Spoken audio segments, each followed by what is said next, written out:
Thanks for checking in on the State of Basketball podcast, episode 75. I'm Adam Miller, and I'm here with Jaren Wilt each and every week, where we are going to be bringing you the news and notes on all 11 Division I schools in the state of Indiana, because in 49 states, it's just basketball. 11 has dwindled, Jaren. We had 11 teams playing the last time we recorded. Well, we had 11 teams who played last week. We had 11 teams to talk about last week. Yes. We have, I guess, 10 teams to talk about this week. Yes. And next week it will be even fewer.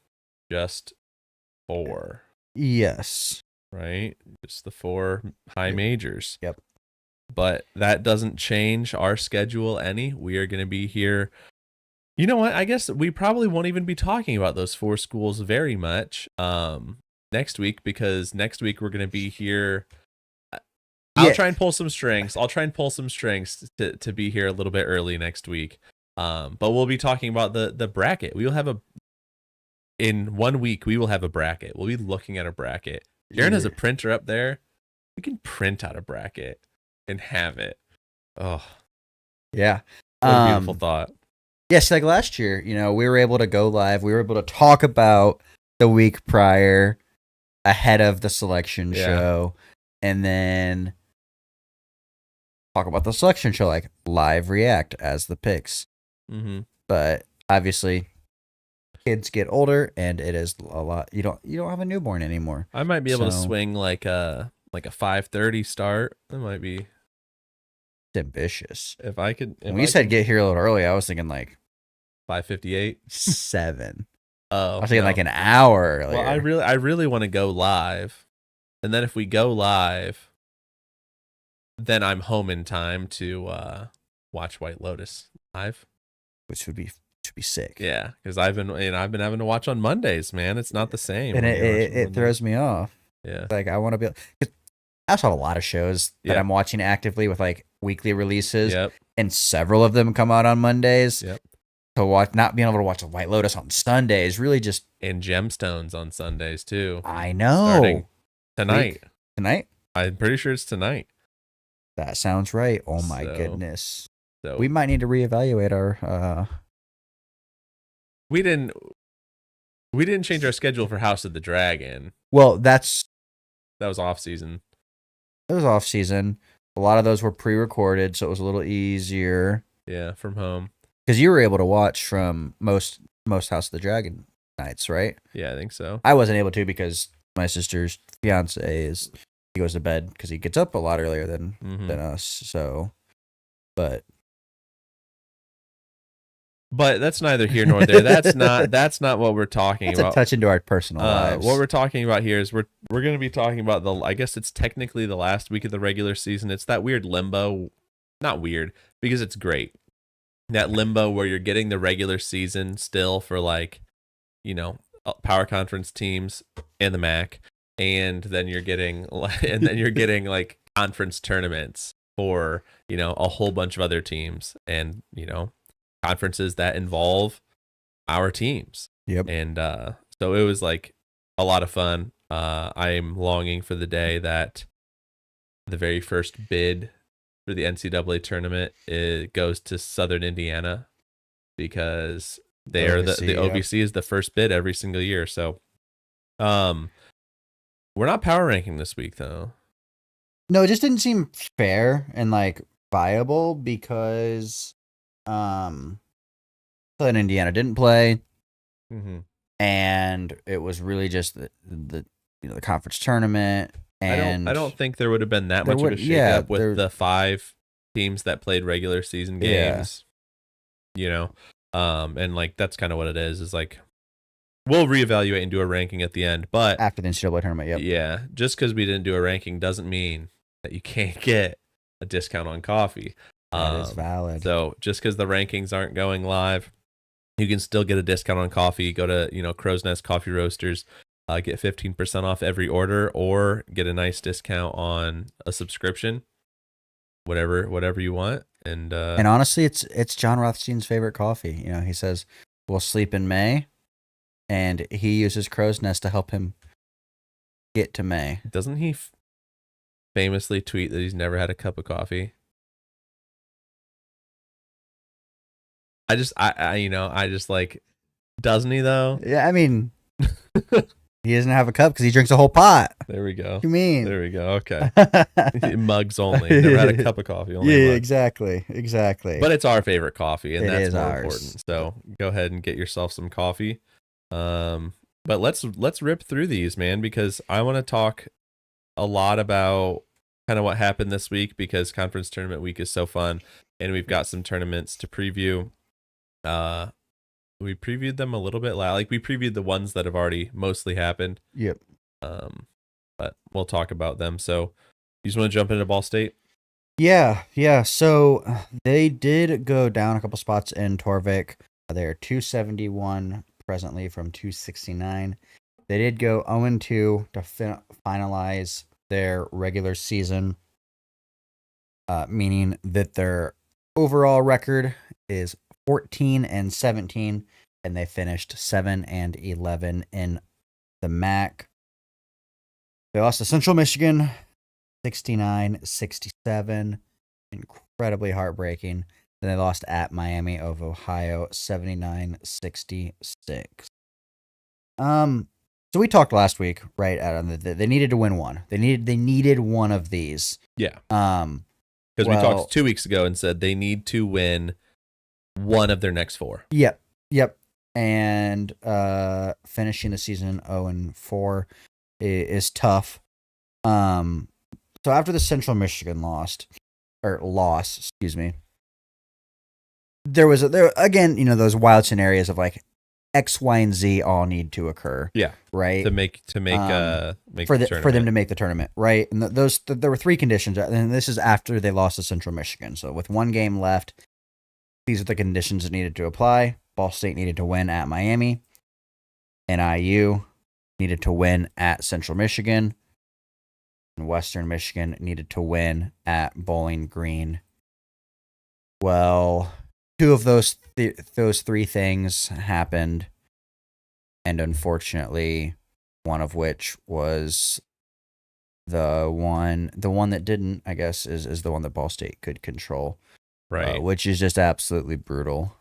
It was so heartbreaking that's how it panned out. It's like, okay, even if Ball State won, and like one of the other 2 things didn't happen, then it's just like, okay, they controlled what they could control, and unfortunately, their destiny was into someone else's hands. Well, in this case, that was not. Yeah, and like all they needed to do was just win a game. Yep. Like, and then they were fine. They would be fine if they just won a game. Uh-huh. But they just gave themselves the only way. Yeah, like you said, that the only way that guarantees them that they don't make it. Which feels a lot like last year. It's very reminiscent of last year, unfortunately. Yeah. And like Miami of Ohio was the tough game. Central Michigan was the game that you should win. Yeah, you win against Central Michigan, and we're not even in this conversation. Like that's the one, but and like you're up 17 at halftime, and you're like, we're gonna make it, and then the just wheels fall off in the second half, and you get outscored by 19. Mickey Pearson has a shot to tie the game up, didn't do it, and the kicker is it was senior day. So yeah, very unfortunate end for the Cardinals. I mean, they kind of just got boat raced for the most part at Miami of Ohio. Yep. Which is kind of what you would expect, given who Miami of Ohio is and kind of the way that Ball State was trending. It was kind of 2 ways it was going to go in my mind. It's like Ball State's going to come out on fire. They're going to play for their lives. They're going to make it happen, and then, or they're going to get boat raced, and then that one is the one that came to fruition, unfortunately. Yeah.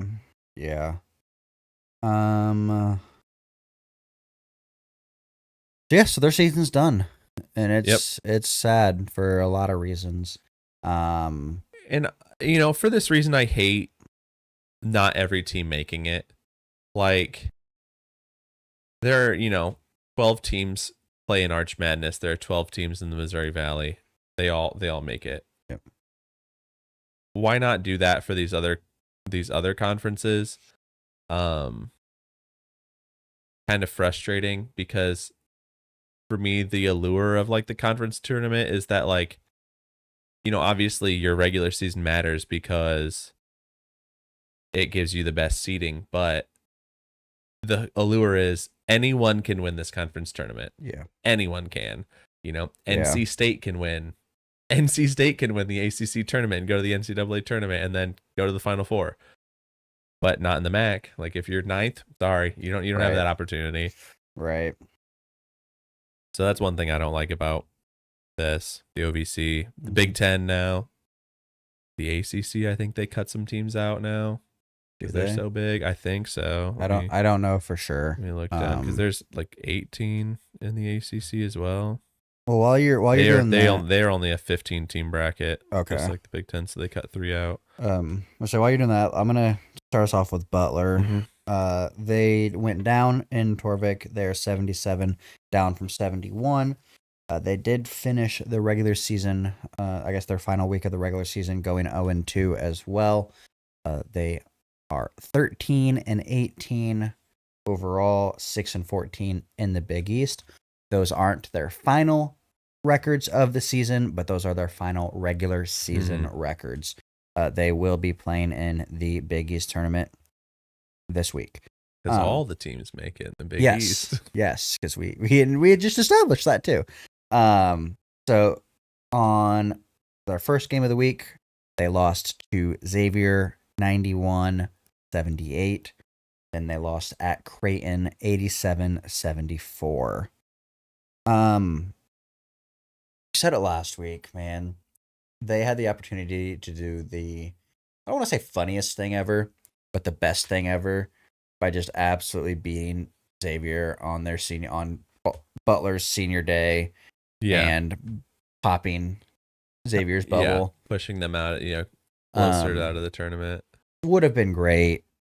Didn't happen. Right, because if you're not playing for tournament spot, you need to be playing to knock other people out of the tournament. Right. Like that's my theory. Right. That's how I would that would be my and like Butler and Xavier don't like each other. So like you especially want that. It's like, you didn't make it in the tournament because we beat you. Like that is ultimate bragging rights. You didn't make it either. It's like, I don't care.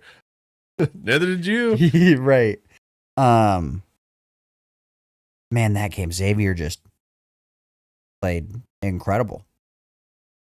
Yeah, I mean, like they played like a dark horse Final Four team. They played like a team that needed to beat Butler to make it into the NCAA tournament. Yeah, shot 52 from the field. Only turned the ball over 5 times. Yeah, is just absurd. Yeah, I mean, taking care of business, when they need to, for sure. Unfortunately, Butler was on the wrong side of that. Telford, Brooks, Green, McCaffrey, they all went through senior day. Telford had 20 points in that game, played all 40, which I love. And he was Big Ten. He was so good. He was on the Big Ten honor roll, which hasn't even released yet. He was on the Big East third team. So good for him. Mm-hmm. Creighton, they had traveling to Creighton for your last game of the year is a tough ask always. I mean, you gotta fly all the way to Russia. Of course. Yeah, true, dude. You gotta go through customs. Yeah. For now. And if Russia invades us tomorrow, is an all-time line. R.I.P. to a real one. Yeah, I mean, going to that game, I just knew that Ashworth was going to do something crazy. Didn't know what it was going to be, but he's just that scrappy dude out there that's just like he's gonna do something bonkers. And he made like 7 threes in the first half. Is like couldn't miss. Yeah, it was like, which isn't like that crazy, but it checked the box of like Ashworth does something notably crazy. Yeah, or notable. He is known to do that from time to time, and just being I don't know exactly how many seniors they have. Hulkbrenner's a senior too, right? Yeah. So, but Ashworth it feels like he's been there for 700 years. Yeah. And he's just and he's one of the guys that like you could tell me he has only played 4 years Exactly. And I would not believe you. Like Brad Davison, you're like, he only played 4 years. It's like, no way. Like, Right. no way. He definitely had a coach. And you're like, no. He Aaron just played, Kraft. yeah, just 4 years. Just 4 years. And you're like, okay. But in the game, like Creighton was just really good. Their team's really efficient, and Butler was doing nothing to stop them. Mm-hmm. They got out rebounded 43-26. Creighton was like 16 of 37 from three, shot over 50% of the field from the field. Kalkbrenner went 0 of 3 from three, but went 13 of 17 overall. So he only missed 1-2, which is very Kalkbrenner-esque of him to shoot like 90 plus from the field or from 2-point range. But only 11 free throws in the game, which is very different than like some other games I watched this week, but refreshing when there's when they just let him play. People are shooting a billion threes. So yep. Anything else on Butler? Because I only have one more thing. What is it? Let's go win the Big East tournament. If Georgetown can do it with Patrick Ewing, Butler can do it with Thad Matta. Exactly. So make it happen. I agree. I'm with you. All right. Evansville has moved down south. They went down in Torvik from 247 down to 259. They had an 0-1 week because they were playing in Arch Madness. It's a win or go home type tournament, obviously. They are now 11-21 and 8-12 in the Missouri Valley for their conference record. Their loss came in the first round of Arch Madness. Evansville was the 10 seed. They were playing the 7 seed Murray State, and they got beat handily 74-53 in the first round. So did not pull off the upset there. That's not where the Arch Madness upset came. And saw them play some good ball and play people close and, have some competitive games with some really good teams. This was not one of those times, unfortunately. Did not go their way. Which is crazy because during the regular season, so they split with Murray State. Yep. Each team won their home leg of the series. The combined margin was like 6 points. Yeah. Between both those games. It's like, okay, they're definitely the Evansville's a lower seed, but they played this team close twice. They beat them they beat them once. Like, this is going to be a competitive, close game. And boy, was I wrong. Yeah, it was on paper like I was expecting it to be tight, you know? Yeah. Like I was not thinking the game was going to go like this at all. Nope. Nor was I thinking that Evansville was going to blow them out of the water. I thought it would be close. I thought it'd be a dogfight. Yeah. Not so much. Yeah. I mean, Pizzato struggled. Like maybe credit to Murray State. They took Pizzato out of it. He only had 5 points. Comer was good. 22 points. Turnbull was good with 16. But, Comer, high volume. So he took a lot of shots to do it. But, I'm fine with that. But here's the crazy thing. Terrence Harcum for Murray State had 31 points. He was 10 of 11 from the field, 7 of 7 from three, and 4 for 4 from the free throw. So maybe it wasn't so much that Murray State just blasted him. It's just Terrence Harcum decided that he wasn't going to miss a basket. This was his game. It just wasn't going to miss a basket. Yeah, and then the one basket he missed was, I'd say probably, it's a 2. So yeah, statistically speaking, it is the easiest shot of the 3 different areas to take a shot. Yeah, but obviously it's broad, but right. But I guess the highest percentage of making it. Yeah. So, Terrence Harcum just decided that Evansville is going home, and that's what happened. Yep. But they did receive several honors as a team and across the Missouri Valley Conference. So, MVC, defensive MVP, so just defensive player of the year. I don't know why it's not written like that. Connor Turnbull. That one made me so happy.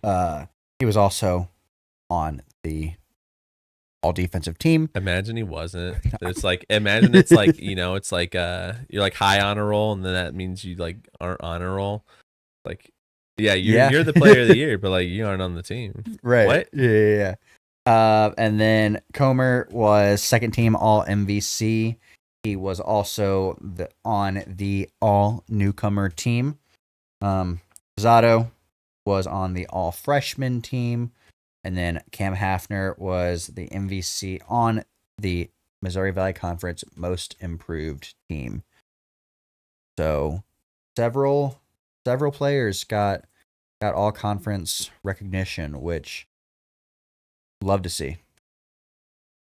Love to see it. Yeah, I mean, you see their defensive prowess shown with, having the defensive player of the year and having him obviously on the defensive team, but Yeah. some good people, the people that I thought would be on there made the list. So, yep. Kind of expected Pizzato to be like third team, at least, but I wonder if that injury time. That's kind of what I like him. thought back to. Is like, okay, well, he was injured, missed a lot of time. So like, if he missed that much time, how do you put him on the team?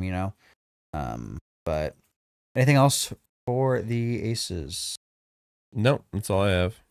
Okay, moving on over to Indiana. Over, it's kind of a lateral. It's over and up. Yeah, it is north. Going up the road, I suppose, to Indiana. They moved down 2 spots in Torvik. They're 54 from 52. They went 1-1 this week, bringing their final regular season record to being 19-12. I worded that very poorly. I liked it. I hated it. I liked it. But they do finish the regular season at 500 in the Big Ten, 10-10. They lost at Oregon 73-64. Then they won over Ohio State 66-60. Where do you want to start? I mean, let's just talk about the Oregon game first because I want to get over that. I mean, you lose on a 10-0 run by Oregon goes on a 10-0 run to win the game. Not great. I mean, if you do the math, that means Indiana was winning. Yeah, they were up by 1, and then it's not so much that they went cold; it's just nothing was going their way. Yeah. Played 8-on-5 out there for a while. Foul discrepancy was pretty bad, 21-7. IU only hit 3 free throws. Oregon hit 19. So that's not great. I mean, people played well. Like, I liked Galloway's effort. I liked things that I saw from him. I liked, like the defensive work from Leal and Carlisle. Like I liked things about this game, but just didn't go in their favor. Pretty sus things in that Pacific Northwest whistle, but because the crazy thing is the same thing happened when IU women played Oregon women. Yeah, like same kind of similar disparity. Interesting. But shout out to Galloway for being the most playingest player in Indiana men's basketball. Okay. No, history. I didn't like the way you said that. The other one, fine. This one, no. Greg Galloway, after the Oregon game, moved into first place, being at the top of the list of most games played as an Indiana Hoosier at 138 games. He passed Yogi Ferrell. So what's kind of interesting is like Yogi played 4 years and Trey played 5. And Yogi only had 18. I think it was 18 or 16. I think it was 18 though. 18 game league schedule. Yeah, but he also had more tournament appearances. Tournament runs, like they made it further in the tournament kind of thing. Yeah. For sure. And I mean, they played the same amount of games. They just had more non-conference games, right? Didn't they just? Yeah, I guess I was thinking of it as just Big Ten games, but also, Trey had some injuries, so interesting just to see like how healthy Yogi was. Yeah. Like you're in every single game, dude. You want to move on to Ohio State? Yeah. They won. Up to Ohio State. It was great. The ending was great. Let's put that. I was sweating that game. The end of the game? Yeah. Because they were down like 10, right? Weren't they? At one point, they were down 10. Yes. And Ohio State's largest lead at one point was 10. And it was like... But it didn't feel like a 10-point game at any time. No. It felt you know, it had the most stakes, maybe, other than maybe like the Ball State games. It had the most stakes because like Ball State, probably the second most, because Ball State had to win one of these games. Indiana could have lost this game and then still had a path to the NCAA tournament. It would have been hard through the Big Ten tournament. I'd say the stakes for this were higher just because it determined if you hit a bye in the Big Ten tournament. Because if whoever won between them and Ohio State would would get the 8 seed or one 9 of the single seed. buys. So that helps, but also it had an impact on their NCAA tournament ability. So like I think that's a little higher more stakes variables, than but I think there's more stakes for Ball State just because it's like if you lose this game, you're just done. That's okay. You just have no more basketball games left. Yeah. I get you.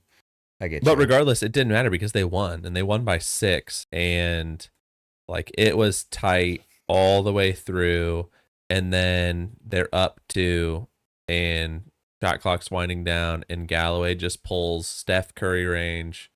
The crazy thing is that play should not have happened. Nope. Because the refs should have blown the wall dead because the shot clock was broken. Galloway just was like, I'm not losing on senior day. We're not losing in front of Mrs. Ballo here. All right. We can't lose in front of Mrs. Ballo. This is her first game that she's ever seen Umar Ballo play in his college career. Right. We ain't losing. It's crazy. Like, you've got a coach and a player yelling at the refs saying the shot clock is wrong. Wouldn't the refs like blow the Big whistle? 10 refs, brother. They're Big 10 refs. Come on. I mean, yeah. But off by 10 seconds is crazy. What are your thoughts on those senior day speeches? I'm fine with it. Because of the circumstances? What do you mean? Well, they purposely didn't do them. Oh, in case they lost? And no, just because of all of the fan issues. I think the fans have been pretty fine recently. I'm fine with it regardless. You know, if you want to do like a video if you lose the game and then speeches if you win, that's fine. Like have the video ready. Mm-hmm. Like let them do speeches if they win, that's fine too. But like there's got to be nothing worse than losing senior day and then having to go out and do your speech. Well, yeah, that's valid. Like, that has to suck. That's valid. I was fine with them doing just a video. Honestly, that's fine with me because then I get to watch easier as someone who's not there. You know. Yeah. I just saw a lot of people like complain. They're like, players should have had their moment to like give their speeches on the court. It's, you know, doing them a disservice. Just like, honestly, the way the season's gone, players probably didn't want. Yeah. I'll tell you what, though, if I was Trey Galloway and I had to go out there and give a speech, I would have been lighting people up. Well, Anthony Leo spoke on behalf of all of them. Yeah. And did you watch it at all? Well, at the end, he was like, you need to buy a house. I'm your guy. That's funny.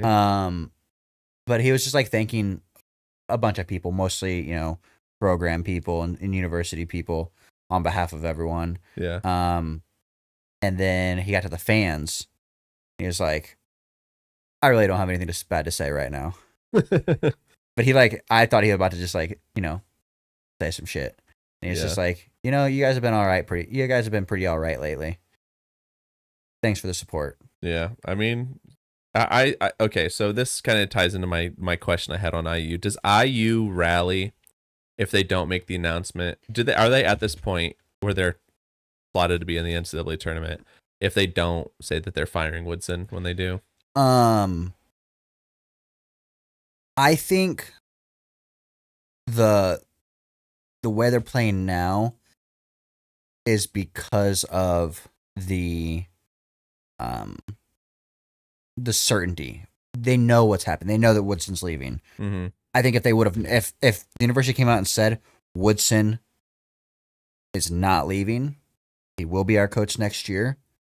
I think it'd be a similar situation because they know, they're like, okay, well, we don't have to be in this limbo state of you're not playing for your coach's career. Yeah, and I think that's a lot of what the pressure was. Yeah, or I think it was pressure of why the guys were playing, kind of underperforming. Right. And yeah, that's my question. And now it's like, yeah.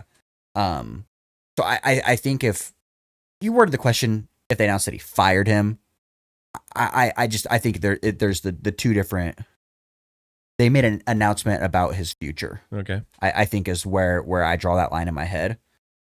So if they didn't make an announcement, if it's still just like, we don't really know what's gonna happen. Yeah, if they just hadn't said anything. Then I don't know. Then no, I don't think they're in this situation. Yeah.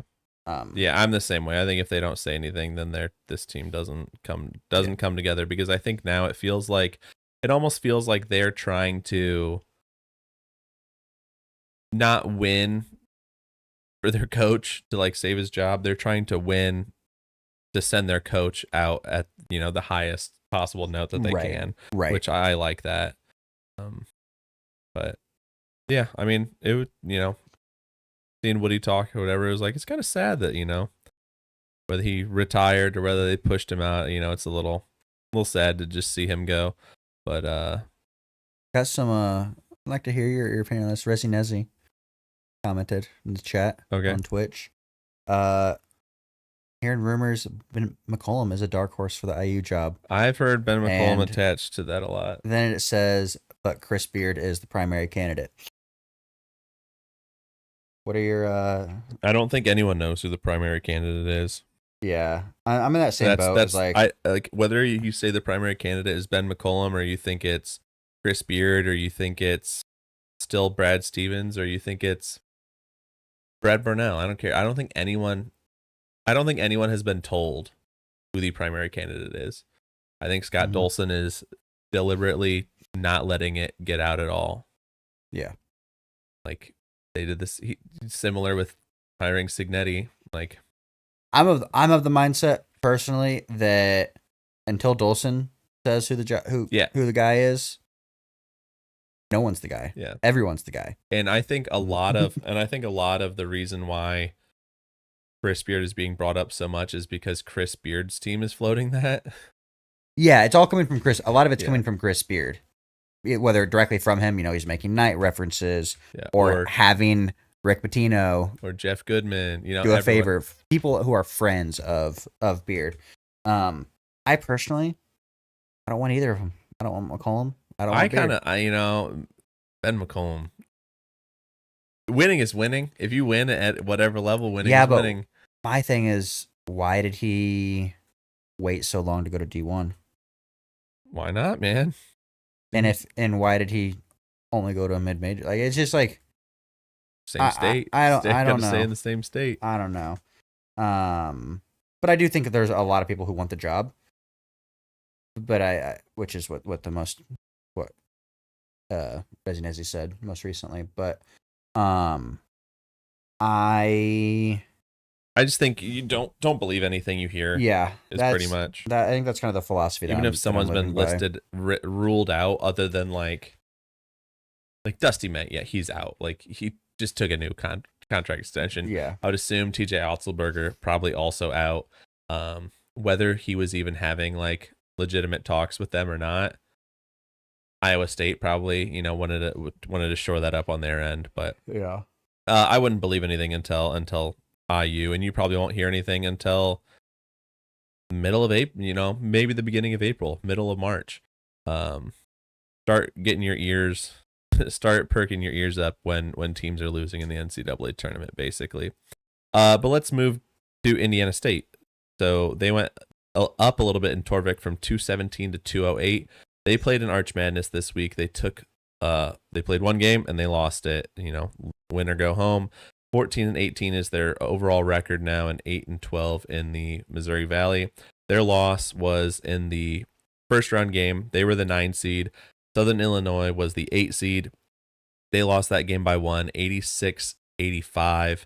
And this is the team that Indiana State just smoked.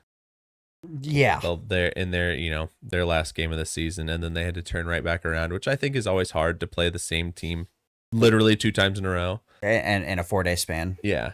I feel like I mean I don't know if there's any, I haven't looked in the statistics, but I feel like the team that wins the one usually loses the next one.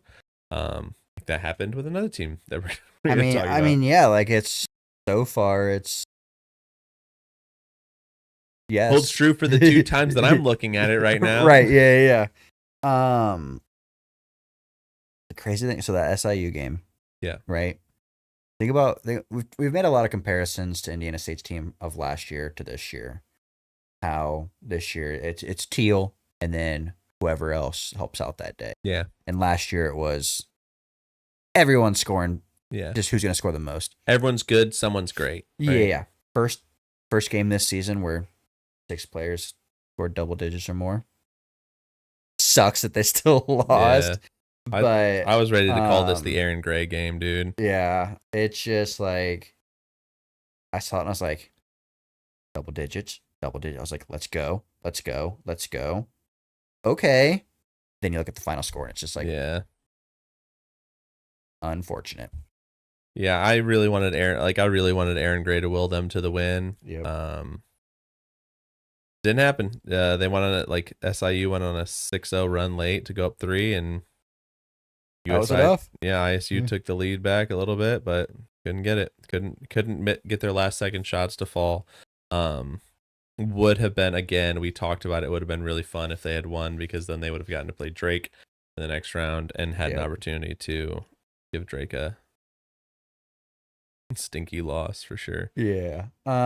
Before we move on, do have a few Missouri Valley Conference honorees for the Sycamores. Teal was all conference first team and also on the all conference all newcomer team. So that's pretty sick. Make first season in the conference. Mm-hmm. You just first team and newcomer team. And then Daughtry, no surprise, was on the all bench team and was also on the MVC most improved team. So love it. Teal and Daughtry, the 2 dudes that two dudes, 2 awards each. Yep. The 2-2-2. 2 dudes, 2 awards. IU Indy. So IU Indy went up a little bit here. They went from 319 to 315.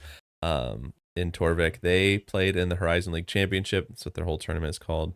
So the Horizon League Championship game is Tuesday. They had to play at Wright State. So this is a tournament where they play the first 2 rounds. Everything up until the semis is on campus at the better seeded school. So they had to travel to Wright State, and they ended up losing in the first round 98-85. And they had just played Wright State and beat them at home on their senior day. Yep. And then they turn around and play an absolute shootout. An absolute shootout here. I thought this was going to be like a 110-point game. Yeah. Especially because they started on a 24-9 run, something like that. The Jags just opened it up like that. I was like, okay, they're just going to run it up. And yeah, they just couldn't miss. And then Wright State came on, and then they couldn't miss. Right. Yeah. And it was like, dude, like everyone's shooting above 50% here. I think Wright State shot over 60% from the field. Keenan Gardner got a career high 14 points, but I mean, Wright State just getting buckets, dude. And maybe it's different if it's on a neutral. That's all I'm gonna say. I'm a fan of the neutral sites. Yeah, me too. Maybe it's different, but me too. Playing the same team twice in a row is tough. Yep. Do have some postseason awards for the Jags, which refreshing. I feel like last year there weren't any. No. And we've talked about how bright the future is for this team. But I think it's great that like in the first year they increased their win totals. They, checked a lot of boxes, drastically improved their team. They've also got guys that are being recognized by the conference, which I think is cool. So Deshaun Good was on the all freshman team, which is great for the future of this team. And then Sean Craig was a sportsmanship award finalist. So he did not win the conference, sportsmanship player of the year, but he was on the finalist list for that, which I believe one person from every team is on that list. And he was a representative for the Jags. Yep. So shout out to Deshaun Good and Sean Craig. Nub Zelinskis? Yeah. Didn't make a single team. Yeah. A lot of good players in the league, but me over there?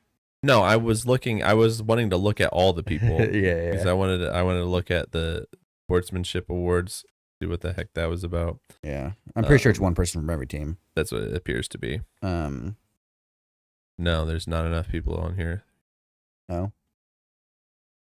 3, 4, 5, 6, 7, 8, 9. So apparently, like, some people just aren't good sports. Dang. Let's move on to Notre Dame, though. Yep.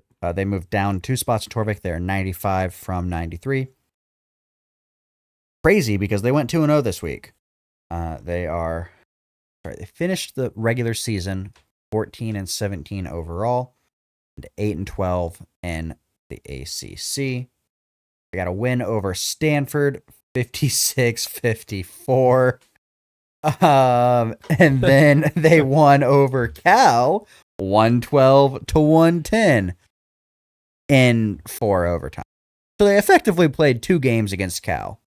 So they averaged 50-ish points per game this week if you factored into... No, because I guess it's only 5-minute overtimes. Yeah. So they played a game and a half. It's crazy that they scored twice as many points against Cal as they did Stanford. Yeah. In just 20 minutes. 20 minutes more, yeah. So I guess they played a game and a half, so they... Yeah. That's just... It's crazy. Don't let the Irish get hot, I guess, dude. They're on a roll right now. Didn't realize this going into the Stanford game. Marcus Burton, ACC leading scorer. Yeah, and then he solidified it by dropping 43 points. And didn't even play... Well, he played a full game, but, like, didn't play the full game. If that makes sense. I don't know what you're saying. He fouled out, so he didn't get to finish. In the 4th overtime. So, there was still... I'm he more fouled concerned. out at the end of the 3rd overtime. No, it was in the 4th overtime, like midway through. I'm more concerned that he didn't score for 20 minutes and still scored 43 points. Dude, literally. So essentially, he scored 43 points in 40 minutes. Yeah. Is what he did. Right. Yeah. Because he didn't score in the second half. Like, ridiculous. We just want to say the Stanford game, like, they won on a Cole Serta corner 3. Love to see that for the freshman. Alaka has been having that wrist injury. He came off the bench, but was very important in the Cal game. His wrist wasn't hurting against Cal. Yeah. Dude was just pulling up.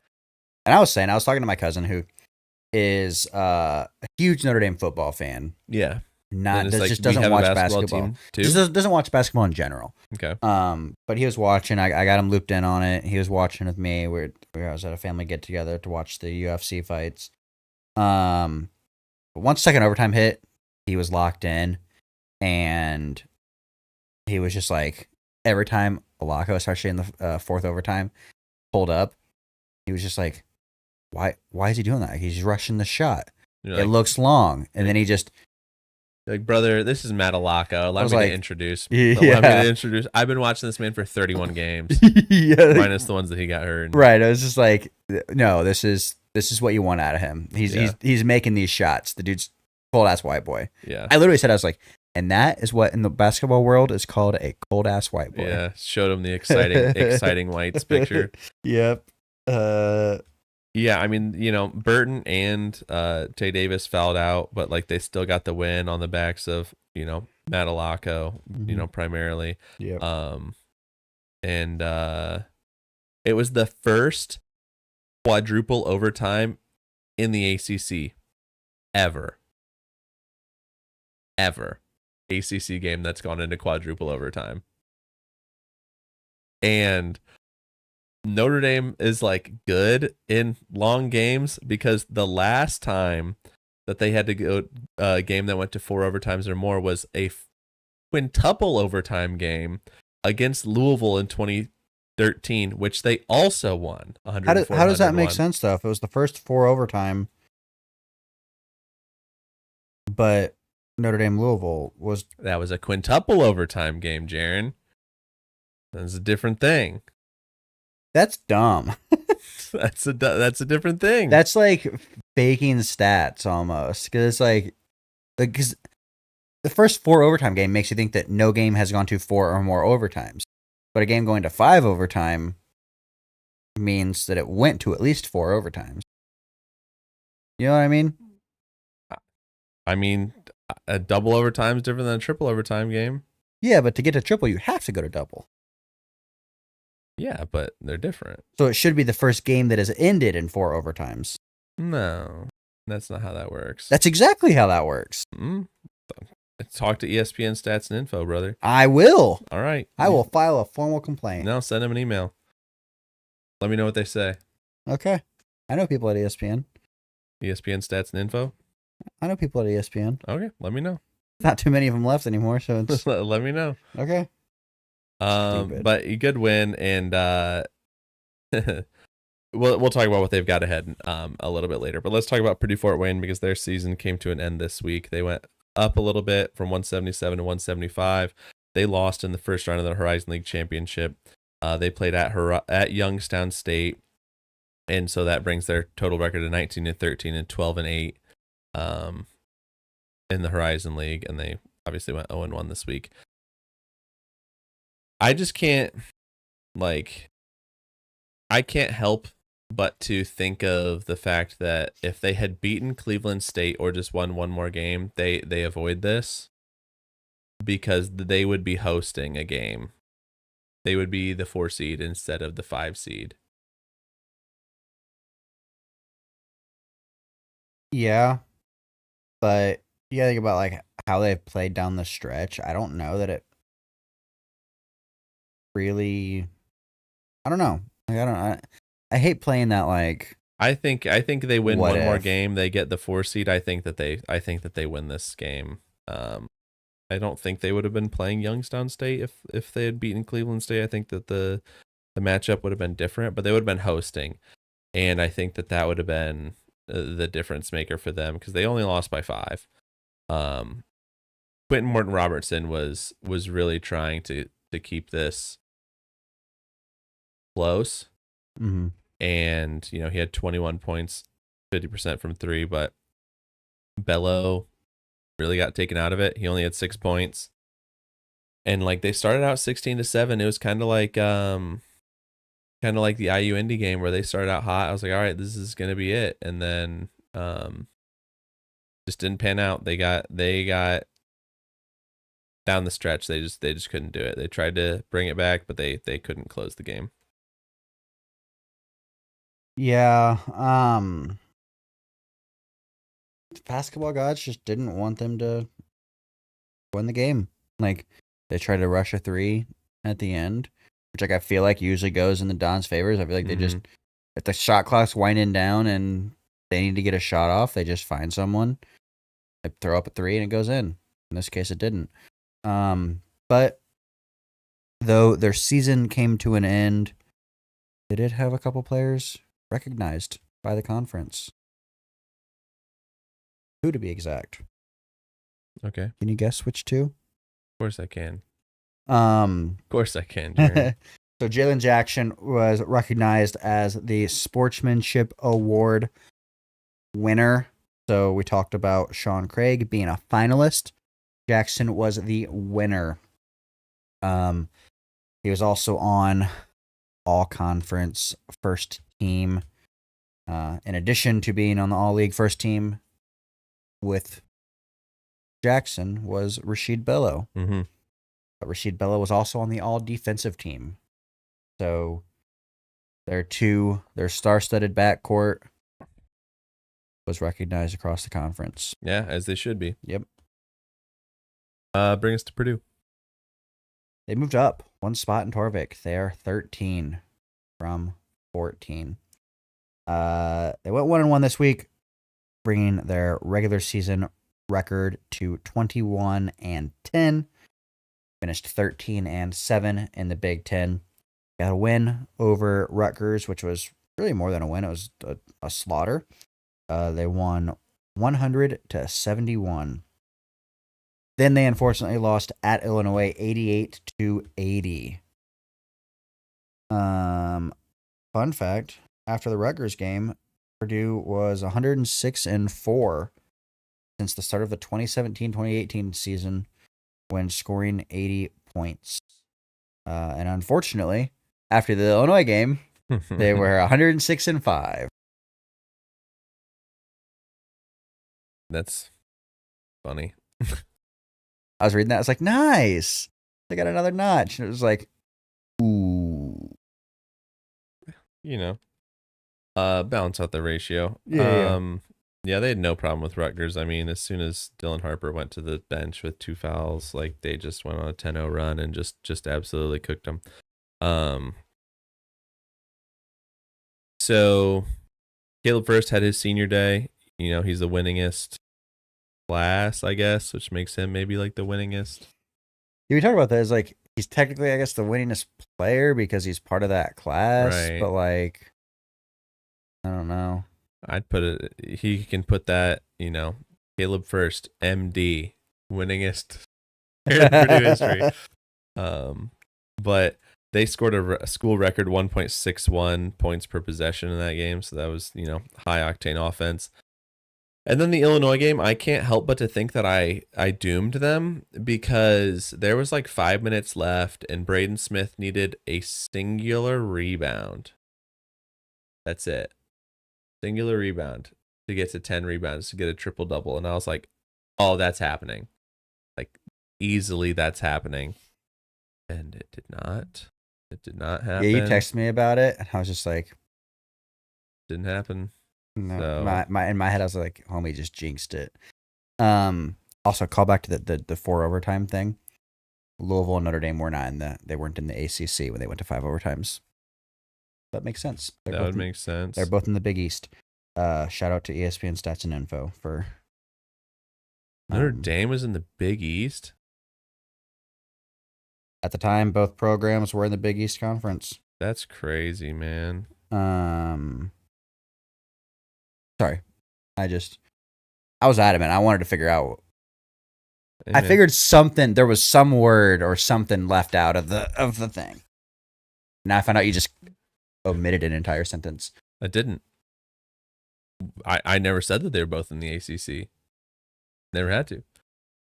Never had to. You implied. You implied. I didn't imply. Anyways, Fletcher and Braden were 7 threes each in the Rutgers game, which is like usually like one of them pops off, and the other is just like.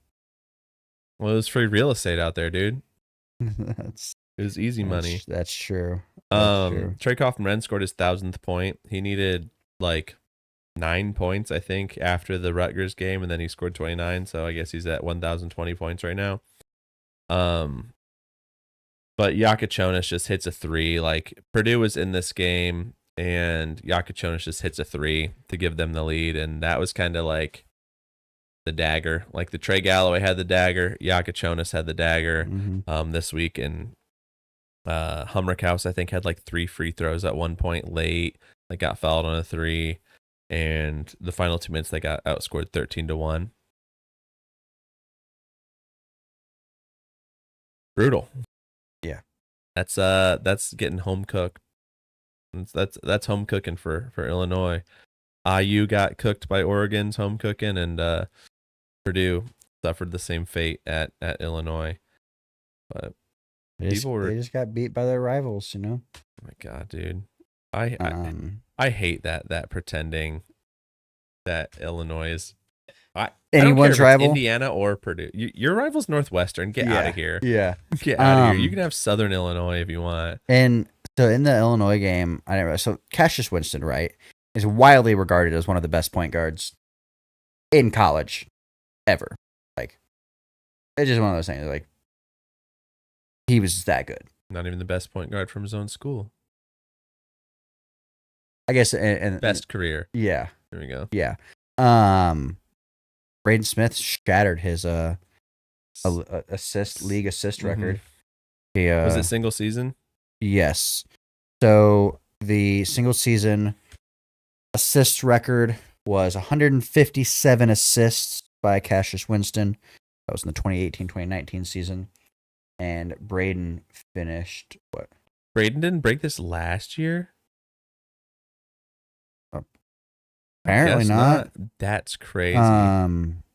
He broke it with 175 assists with 8.8 assists per game. That's crazy, dude. That's crazy. Yeah, I mean, I'm sorry. I just want to apologize to Purdue fans and to Braden Smith. You should have had your triple double. But you know what? That's gonna make Braden Smith hungrier now. Painter's just dangling it like a carrot on a stick, man. This wasn't even a situation where Painter like didn't check him in. Yeah, it just didn't happen. It wasn't even like Braden couldn't find a rebound. It's just like everything from Illinois was going in. And then they couldn't get an offensive rebound. So, you know. Yeah. Southern Indiana didn't play, so we're going to talk about a very fun team from this past week. Probably our most fun team is Valpo. They went up in Torvik from 246 to 222. They had a 2-1 week, brings them to 15-19 and 6-14 in the Missouri Valley. I guess that didn't change, obviously, but tell us a little bit about Valpo, Jaren. Well, the Valpo Beacons are our Hickory team of the week for very obvious reasons. They went into March Madness as the 11th seed. I said Arch. You said March. They went into Arch Madness as the 11th seed. And as a reminder, there are 12 teams. So they were one of the lower seeds. And the 12th team is leaving, right? Like Missouri State's just leaving the conference. Yeah. And so they were. Sure. But they just went on an absolute miracle run. Almost. They beat the 6th seed. Then they moved on to beat the 3 seed. Then they came up just short of beating the 2 seed against University of Illinois Chicago. They held them to 29.8% shooting, which is Valpo's best field goal defense against a D1 opponent since 2020. It was also Illinois Chicago's season low. And that win doubled Valpo's season win total from the previous year. So huge milestones, huge excitement occurred in that game. Then Northern Iowa, they got the win, which allowed them to have the highest win total in a season since the 2019-2020 season.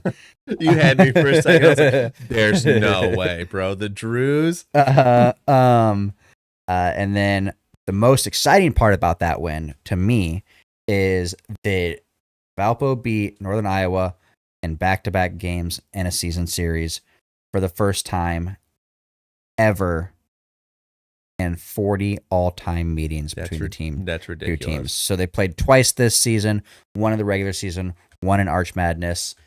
Valpo beat him twice. Has never happened before in 40 meetings. After entering the season, the 2024-2025 season, Valpo was 5-33. Oh my God. All time against Northern Iowa. Now they are 7-33. Does not sound exciting. It sounds better than 5-33. But it's the fact that they're just like, they hit these streaks. They got hot when they needed to. Mm-hmm. They are riding the ship. And then against Bradley, it was the Valpo's second ever semifinals appearance. since joining the Missouri Valley Conference. Wow. And then they became the first 11 seed to reach the semifinal round of the Missouri Valley Conference since the team expanded 12 teams. So a lot of milestones that happened this week. Unfortunately, they lost.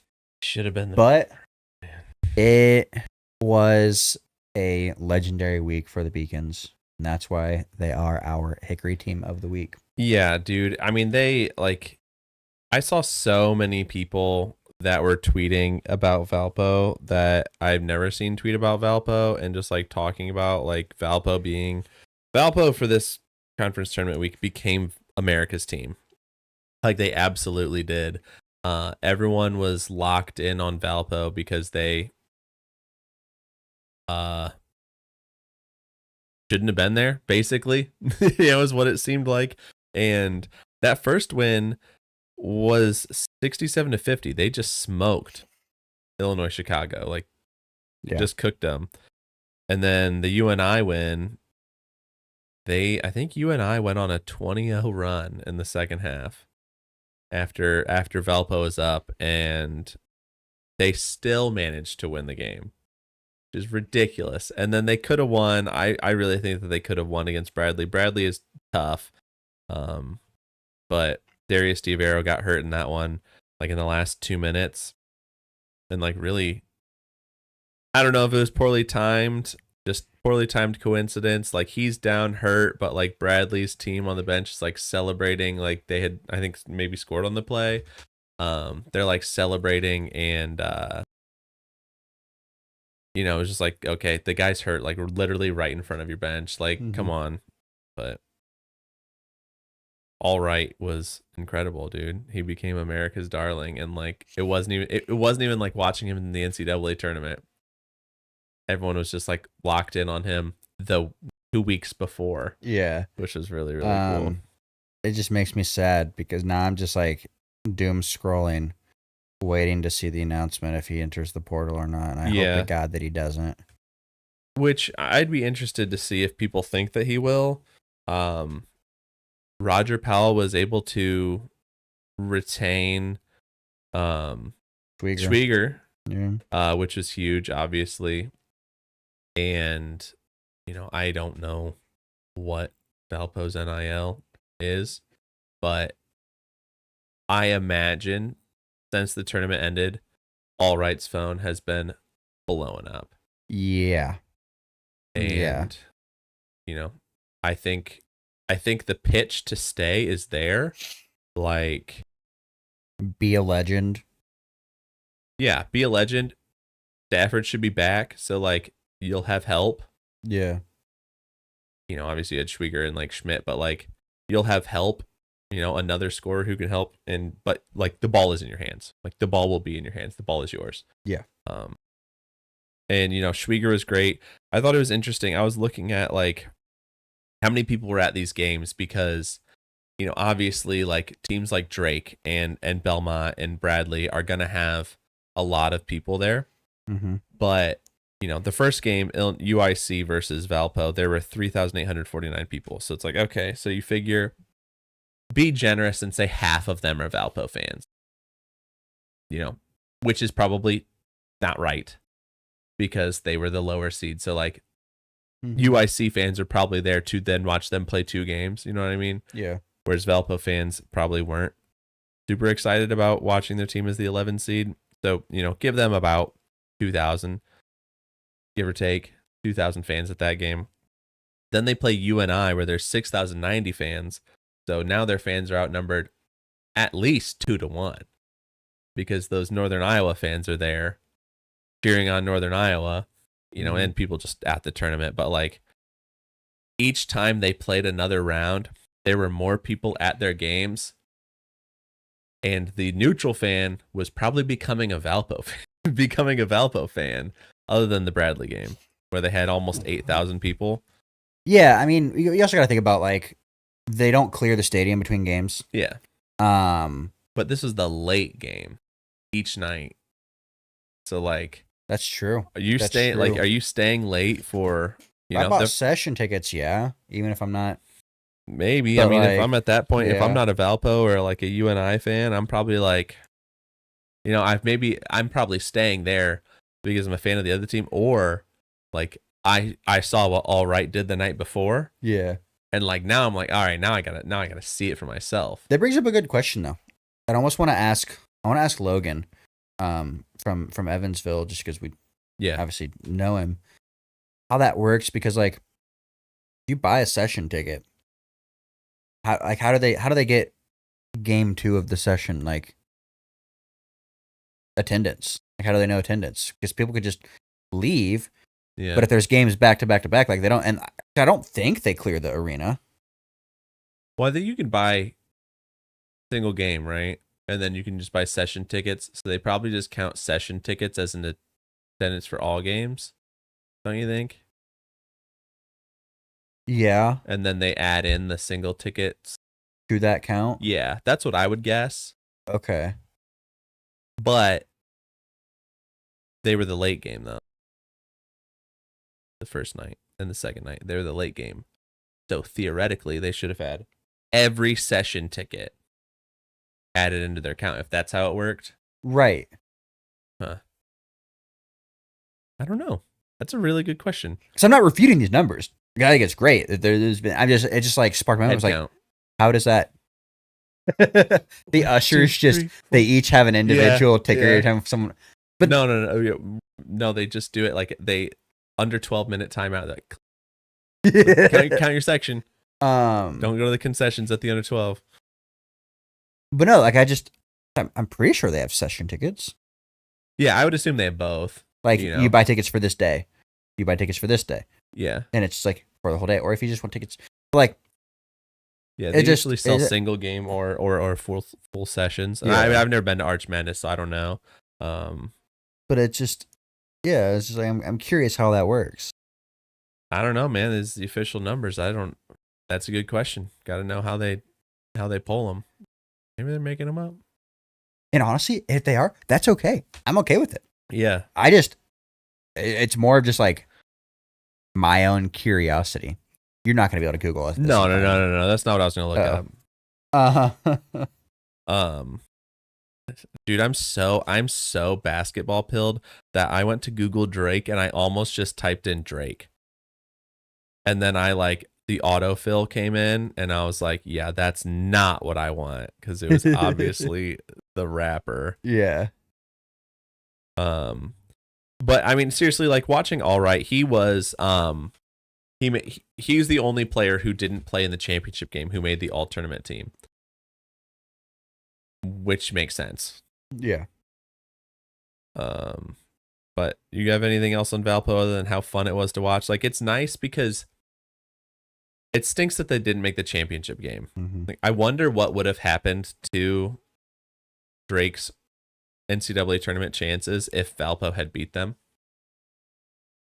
because that would have been at least a quad 3 loss. Yeah. Shit, after this week, it might have been a quad 2.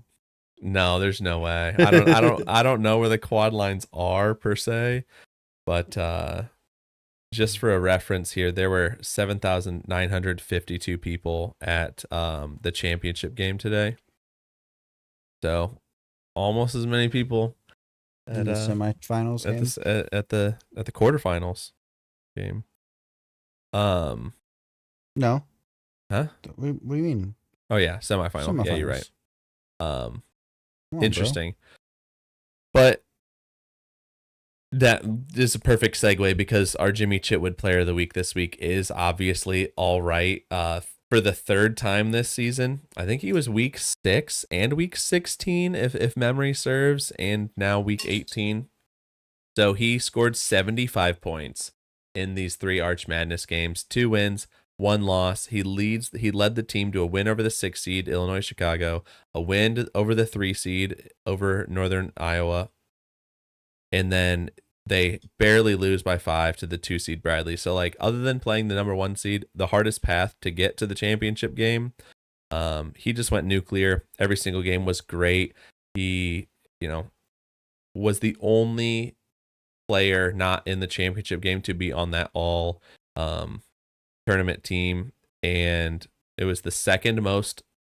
He made 15 threes, which is the second most made in Arch Madness history. The most is 16. And just for his like overall school, he had 526 points on the season, which is the fourth highest for a freshman in the Missouri Valley Conference. And McDermott holds the record. So that's, pretty hard to beat. But then the last thing about him is that 75 points is the most scored by anyone in this entire tournament throughout the whole tournament. So scored more points than anyone else in the entire tournament, and that is why he is Jimmy Chitwood this week. Nice.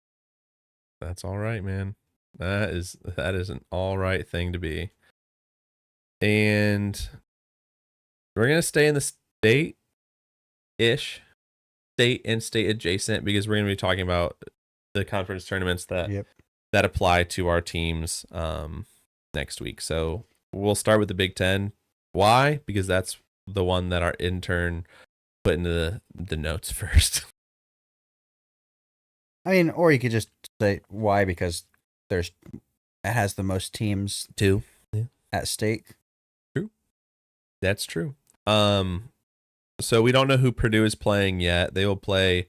They got the 6th seed, so their loss to Illinois is what prevented them from getting the double bye, I believe. I don't actually know.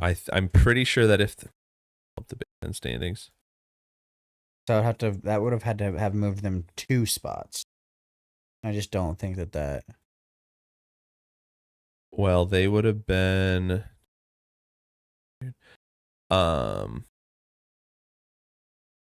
That's weird. They were 13. They're 13. They're in a 3-way tie right now with Wisconsin, UCLA, and themselves. So if they had won this game, they would have been 14 and 6, and they would have been in a 3-way tie for second. Because UCLA is the 4 seed with a double bye. Correct. So okay. Yeah. So if they had won that game against Illinois, they would have been the 4 seed, or at the very worst.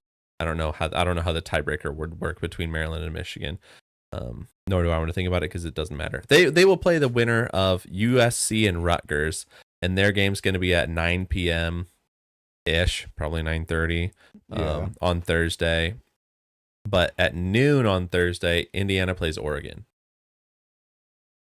So we talked about this, Jaren. We didn't talk about the fact that Indiana's 2-point underdogs, but we talked about playing the same team twice in a row. Now, it's not twice in a row. So it doesn't apply. But it's close. It doesn't apply, though. We'll call it close enough.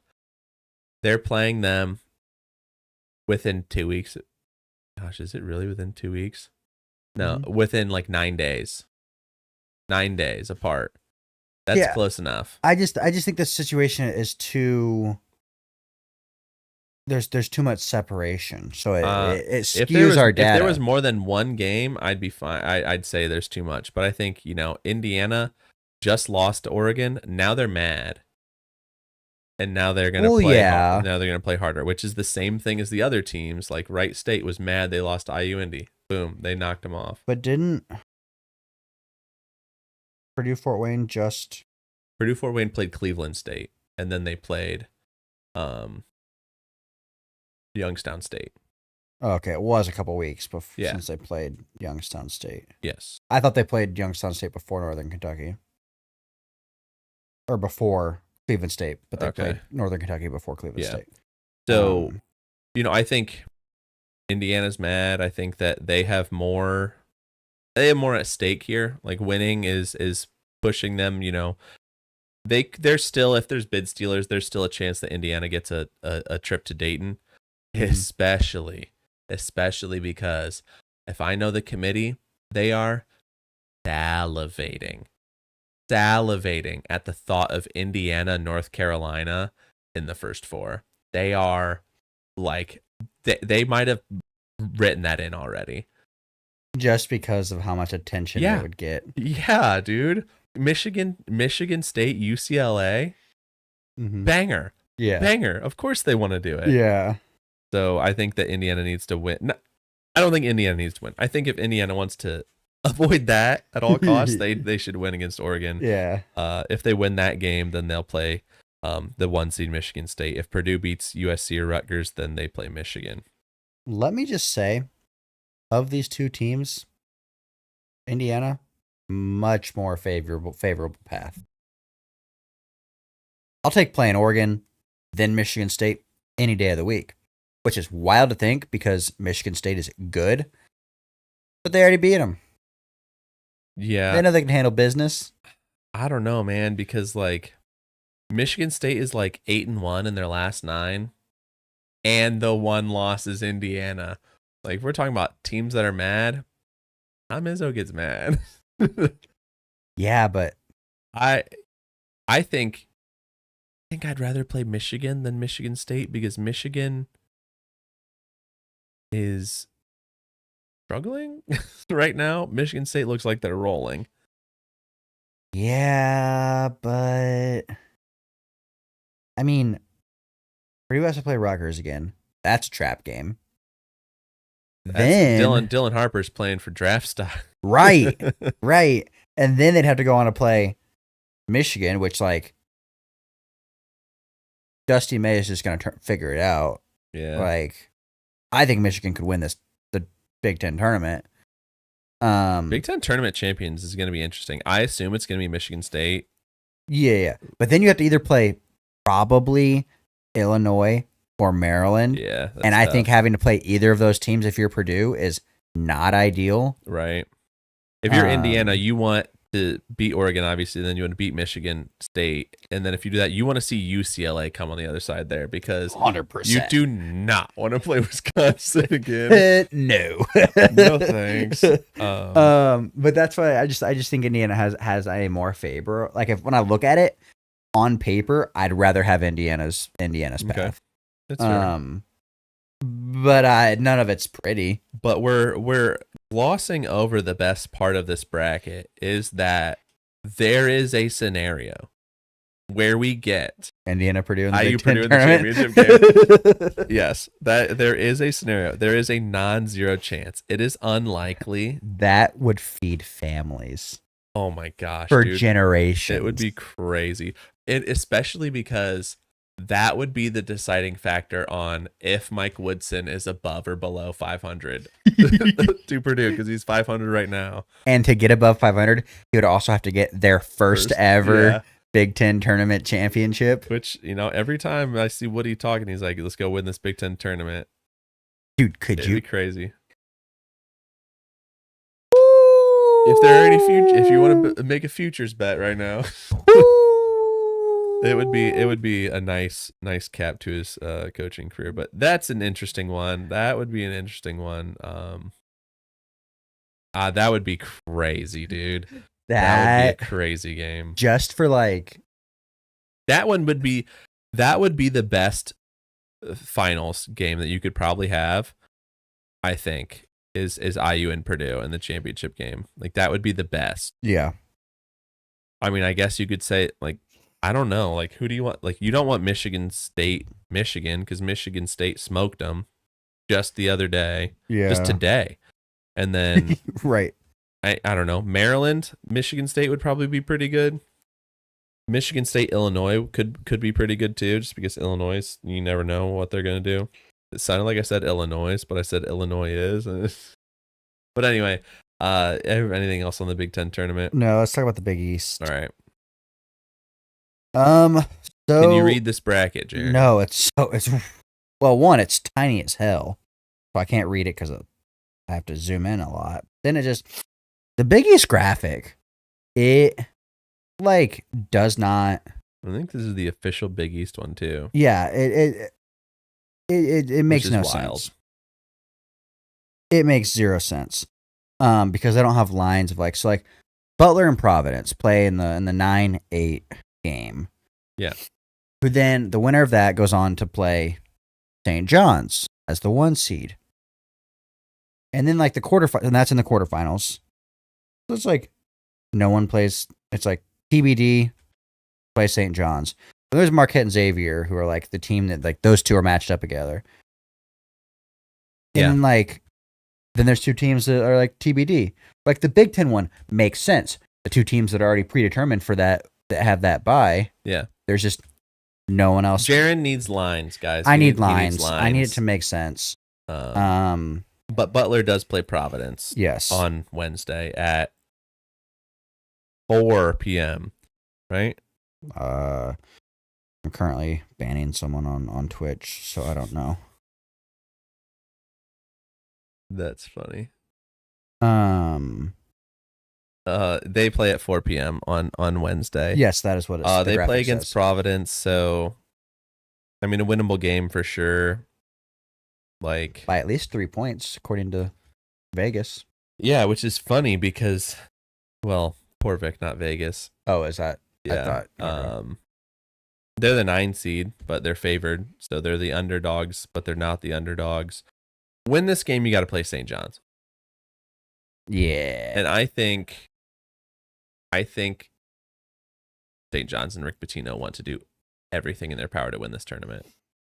I think it's St. John's just to lose. Oh, yeah, that too. And I don't know who's going to lose to them or who's going to beat them. Yeah, I mean, they do have to play potentially Marquette and then potentially, Creighton in the finals or UConn. But, I mean, Butler, get one win, beat Providence, and then, literally leave everything on the floor to try and beat St. John's on Thursday. They did. That was without Kadari Richmond, though, right? I don't remember. But all I know is that it's in MSG, and playing St. John's in MSG is tough ask, to put it kindly. Basically a home game. Yeah, dude. Literally. I don't know. I expect St. John's to come out of this with the championship. Yeah, I'm looking at this. I just don't see a team that can beat St. John's the way they're playing right now. Mm-hmm. Like, they are playing like they're going to go win the national championship. They're playing like they might not lose a game the rest of the season. That's true. Which for them to win the Big East and then to win the NCAA, obviously they wouldn't have to do that. But they don't have to win all of these games. They could lose to Butler or Providence and still make it. Yeah. But it's theirs to lose for sure. Let's talk about the ACC because there's technically tips before those. This one starts on Tuesday. They get done on Saturday, which I like that they don't go until Sunday. Notre Dame drew the 12 seed. I guess they didn't draw the 12 seed. They earned the 12 seed. They didn't it wasn't random. That'd be so fun. Some conference should do that, just like random draw. Yeah. They are playing Pitt in the first round at 2 p.m. on ACC Network on Tuesday. The funny thing is, if you go on Notre Dame's website and look at their schedule, it says Notre Dame versus Pitt, 2 p.m., and then it says Notre Dame versus North Carolina, Wednesday, 2:30 p.m., and then it says Notre Dame versus Wake Forest, 2:30 p.m., and then it says TBD. Notre Dame is planning on at least making the third round of the ACC tournament. Like, they have those games scheduled. They have those games on the schedule, man. So I think that they're ready to do it. So I'm gonna pencil Notre Dame in as a win over Pitt and a win over North Carolina and maybe a win over Wake Forest. Beat the 13 seed, beat the 5 seed, beat the 4 seed. Notre Dame's website believes so. I just think they just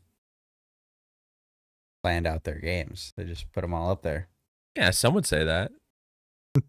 Some would say that. Non-believers might say that. Not me. Notre Dame is 2.5 point underdogs to Pitt. I'm actually curious if Pitt says that. If Pitt says the same thing. Yeah. Their schedule website. Syracuse does not. Syracuse? Yeah. No. Why'd you? No, I was just picked Syracuse randomly. Well, they're just on the other side of the bracket now, so had the same amount of games to play. The other two, like you said, that the Big East is St. John's to lose. This is literally Duke's to lose. Like, Duke should not lose to anybody in this tournament. Do they? They do not. Pitt only has the one game. You heard it here first. You heard it here first. They're at least making it to Wake Forest, and they have TBD after that. So I think they're planning on making it to the championship. They just don't know who they're playing yet. What if they had it penciled in and it was like Wake Forest and the next game Duke and then the next game Clemson? I'm like, what do they know? What do they know? They got the script. Yeah, this one is quite literally theirs to lose though. Like Duke's to lose. Dude, Louisville scares me, man. What was their head-to-head this year?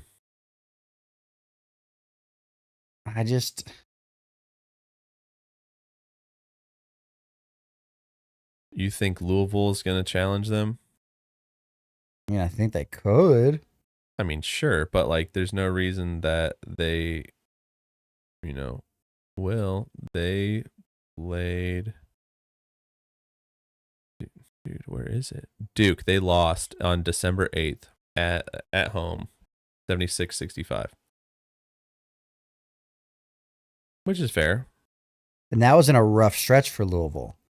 They have only lost 2 games since then.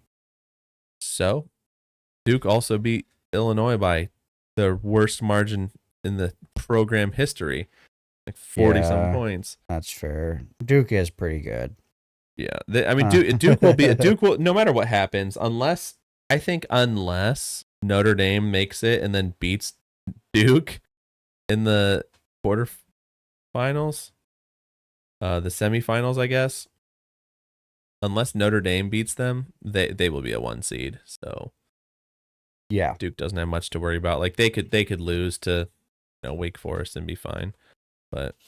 Gonna be a tough game against Pitt. I mean, you have Matalacco back, thankfully. He said everyone's been kind of banged up, so that one will be a good one. I'll be tuned into that for sure at 2 p.m. On Tuesday because TV was be on games all the time. Oh, so that week. Last week it wasn't, but next week. What I'd see when I said unless I'm telling you, unless I tell you, like I said. I don't think you said that, though. Uh-huh. I think your text said almost certainly won't be watching. Almost certainly. 7. I'm telling you that it won't be that. Okay. But you want to talk about the other tournaments that are going on this week, next week, I guess, or anything else just on the? No. Nothing else on the ACC. Like I said, their big one is the SEC because they're 500 as a conference, so not really that good. True. Better than the Big Ten. True. Who do you think wins the SEC? Auburn. I think Auburn wins it. No, not even the same thing, because like I think any of these double bye teams, Auburn, Tennessee, Florida, Alabama, could win it. Any of the top 4 seeds could win it. Alabama, like, playing really well right now. They have to go through Florida, though. They go through Kentucky first. I just think, like, I think Auburn drops their final 2 games of the season, and now they are, like, just mad about it. Like, they're mad, and they're gonna go win this whole thing and prove that those 2 games were the fluke, and that they are the best team in the SEC since they won the SEC regular season. I think it's funny that the quarterfinals, great double bye games: Auburn, Tennessee, Florida, Alabama. Auburn and Tennessee, both ESPN broadcasts. Mm-hmm. Florida and Alabama, SEC network. Yeah. And then every game after that, the semifinals and championship are all ESPN. Does ESPN just hate Florida and Bama? My guess is that because those games are at more favorable times. So my guess is that there are conference championship games that same day. Nope, not a single one. None? Friday the 14th. Really? What do they have on there? What are they doing, ESPN? Interesting. It's around the horn. Reruns. um, I think that if Florida wins this whole thing, they might be a 1 seed. a 1 seed. If they beat Auburn in the championship, probably. I don't think Alabama would be a 1 seed. Too many losses. But I don't know. This one's just gonna be fun to watch to see what kind of chaos ensues. It would be funny if it just went chalk though. Yeah. Just went chalk to the championship game. Yeah. But let's talk about last week. Where do you want to start? SIUE, since they were literally the first team to make the NCAA tournament, and they made it for the first time ever. They beat SEMO 69-48, and they've been D1 for 8 years. Did you see the interview where their coach after the game, their coach, they were interviewing him, and he was like, someone got him a picture frame, and he had framed a big pair of scissors, and he said, we framed this like 6 years ago, and we put it like above our door in our locker room to say like, we're gonna cut down the nets, and like we're gonna win this, and now we finally get to take these scissors out and use them. And I thought that was really cool. It's cool, but also it'd just be so taunting year after year. Just like if it had been longer, it'd there. Be like, yeah. No, that's awesome. I love seeing teams make the NCAA tournament for the first time, and it's great because the first 3 tickets that were punched so far, I guess there's 5 tickets that have been punched. 5 teams are already locked in for the dance. The first 3 that occurred chronologically, first time appearances, first time bids to the tournament, which is the largest number of debut appearances since 2017. 2017, there were 5 teams that made the first time appearance. Right now, there are 3 at least, and only 5 have been decided. So several more that could occur, but like Adam mentioned, the Ohio Valley Conference, SIUE, the Summit League, Omaha made it by default. Yeah, did they win their game today? I believe so. Yeah, so they made it. They were in the NCAA tournament before they even won their conference tournament. I'll tell you right now. You double checking that? They're playing right now. They are live right now. They are up 7. Okay, couldn't remember what time they started. And then the Missouri Valley Conference, Drake won that game this afternoon, so they are dancing again. So 2-bid MVC is probably not going to happen. Yeah, no shot. The Big South, we have High Point making a first-time appearance. And then the A-Sun Lipscomb is dancing as well. So Omaha, SIUE, High Point, all 3 making their first-time NCAA appearances. So High Point had to go through Logan Duncombe in Winthrop. Yeah, he did. They did. Winthrop was up big in that one. I want to remind you, because I was reminded that Elliot from Bracket Busters called SIUE when we did our preview show on mid majors with them. He called that before the season, so shouts to him. Did he really? Yeah.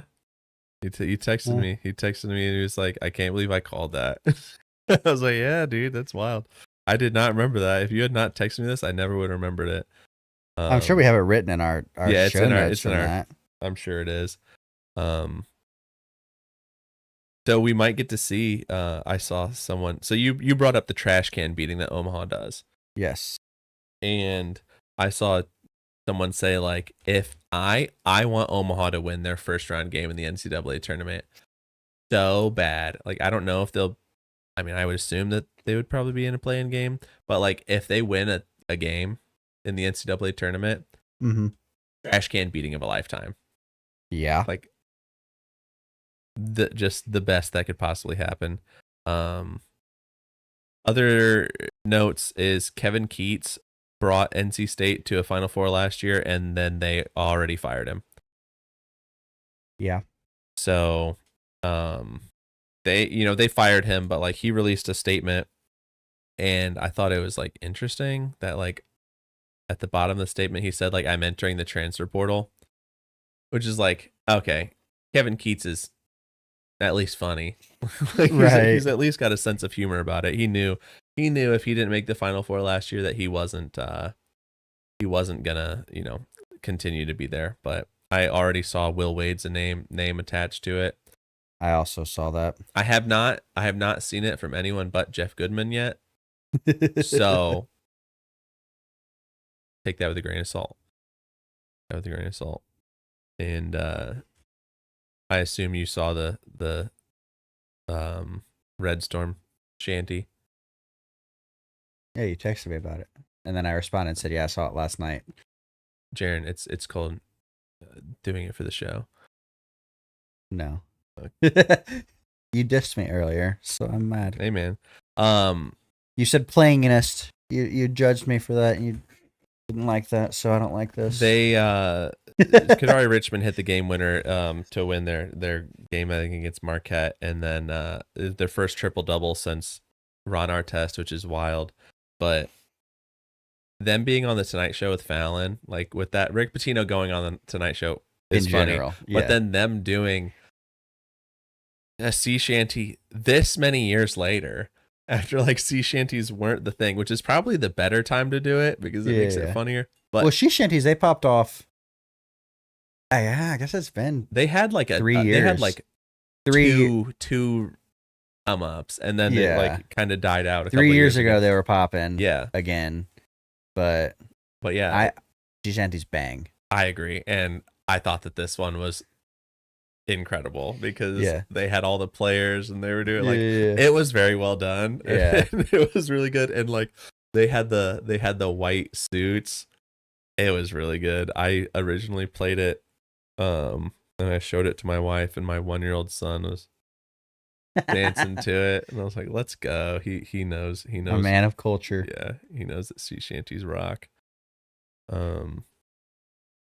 What else did you see? Michigan State players like almost got into a fight at the end of the game. Yeah, I saw a lot of mumblings that Hunter Dickinson probably played a part in that. That he told them to do that. Told them to stand on the thing because they showed. There's like a side by side of like earlier in the game. Michigan shooting free throws, and I guess we should say Michigan players were okay. standing on the midcourt line on the Spartan. Yeah, they're standing on the Spartan logo at the end of the game when Michigan was shooting free throws, and Michigan State was checking out their seniors. Yeah, and like part of that, they go and they kiss the logo at center court. Yeah, and walk off. It's a tradition. Started in like 1995 by Tom Izzo. And yeah, and they were asked, the Michigan players were asked by Trey Holloman and someone else to like get off the logo. And they didn't. And then Trey Holloman was about to murder them. Pushed them. Yeah. It was Dusty said he didn't know about it. He was like, "Are we not allowed to stand there? Like what?" Yeah, right. I mean, if the players knew about it, how did he not know about it? Kind of thing. They've been doing it for 30 years. That does not surprise me that Dusty May wouldn't know about it. But yeah, obviously the players knew about it. Whether they were doing it on purpose to be intentional about it is probably what they were doing. But especially because historically speaking, that tradition was started due in part to Jalen Rose as part of the Fab Five, and because he was playing Michigan State and like crouched over center court and acted like he was taking a dump. Yeah, and then Izzo was the assistant coach at the time, and then like once he became head coach, he made that tradition. Yeah, that I like the tradition. I knew about it. And it's not my rival school, so like, obviously they knew about it. Yeah. Yeah, I thought that it was nice that he was willing to fight somebody over it. And then Tom Izzo in like his speech afterwards when they were celebrating their Big Ten championship, like literally like brought him up and was like, "Thank you for standing up for tradition," like not caring, and like you can tell that he and Izzo have a special relationship. What else you got? The ACC is kind of mid. I didn't realize. I saw this stat the other day. I didn't realize this. It just didn't cross my mind. That they played the ACC collectively played 180 conference games. Not a single time was there a top 25 matchup. First time since 1967. So I was like, okay, Duke, Louisville, Clemson, all ranked several times throughout the year. Yeah. Down, and there's probably, I'm sure, a couple other teams that I'm forgetting about. Like Duke, and we talked about it, Duke didn't play Louisville after December. Right. And it's just like... And North Carolina, doo-doo, so... Yeah, it's crazy. Like, they just, the ultimate fall off. It's crazy how terrible the ACC was, almost top to bottom. Honestly, what's crazy is this happened after Kenny Payne left. That's true. Well, it's like they were really bad. ACC fell off. ACC fall off because Kenny Payne left the conference. People are saying he tricked you. People are saying he tricked you. He left. Everyone became doo doo. They've been. I mean, at least the Big Ten didn't add more teams, and the SEC didn't add more teams that were just garbage. The Big Ten literally added Washington. Added Oregon. Okay. They added balance. dude, they added Stanford and Cal and SMU. Like SMU was also like SMU was a good one this time. Yeah. Like they were one of the good teams that they added. But then like you're also like, I would rather have Iowa than Boston College. And like, unfortunately, Notre Dame didn't really help bring up the ACC, but that's neither here nor there. We're not going to talk about that. I don't really have anything else other than just like watch a bunch of games. No guess the game this week. It'd be impossible. While also it would have to be like a game tomorrow. Yeah, while also simultaneously being very specific. Here's this game that's Georgia Tech, Virginia on Wednesday. You know, we could have swung it, but like I don't know, small pool. Yeah, it takes out the fun in it. Yeah, we'll bring it back for the NCAA tournament first round. Second round too, might as well. Second round too. We won't know those games. Like after the first round, like on Friday. Yeah. The Saturday, Sunday games will do it. What? We have clearly not discussed our NCAA tournament schedule. Yeah, we haven't. Yeah, we'll figure that out. Listen, we're still trying to figure out if we're going live for the selection show. We're just trying to get to selection Sunday at this point. Yeah, man, come on. There's 12. There's 12 conference championships on Saturday, and there are 5 on Sunday. And there's a couple sprinkled throughout the week. So turn on the TV and watch as tickets are being punched to the dance. Yeah, and play the game of will the Big Ten championship go into overtime and push the selection show back? Because that's always fun. That is fun. They actually aren't even the latest game. Oh yeah, they are. Sorry, the American tips off at 3:15. Could you imagine Big Ten tips off at 3:30?